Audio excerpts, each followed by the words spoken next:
میرا آج کا بیان ان لوگوں کے لیے ہے جنہوں نے مسجد نبوی میں تماشا لگایا۔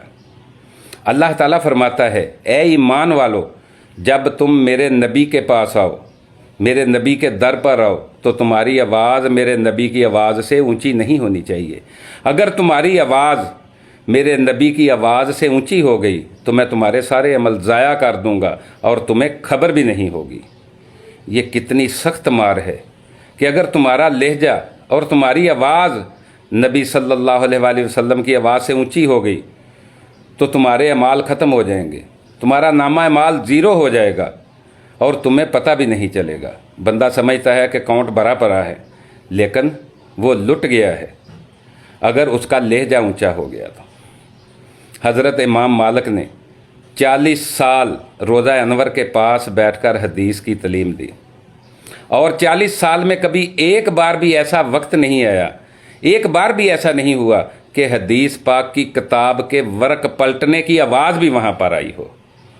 محبت کرنے والے اس انداز میں محبت کرتے ہیں، یہ محبت کرنے والوں کا انداز ہے۔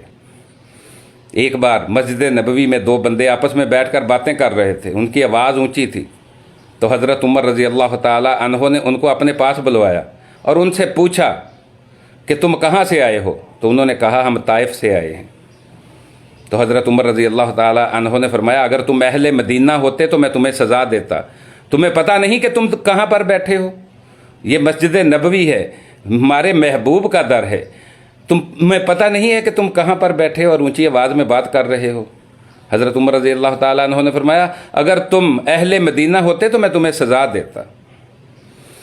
تو یہ جو تماشا لگایا گیا وہاں پر، بھائی ٹھیک ہے تمہیں اختلاف ہے، کسی سے اختلاف ہے تو تم جگہ تو دیکھو کہاں پر تم لوگوں نے تماشا لگایا ہے، اور جگہ نہیں ہے، یہی جگہ ملی تھی تمہیں۔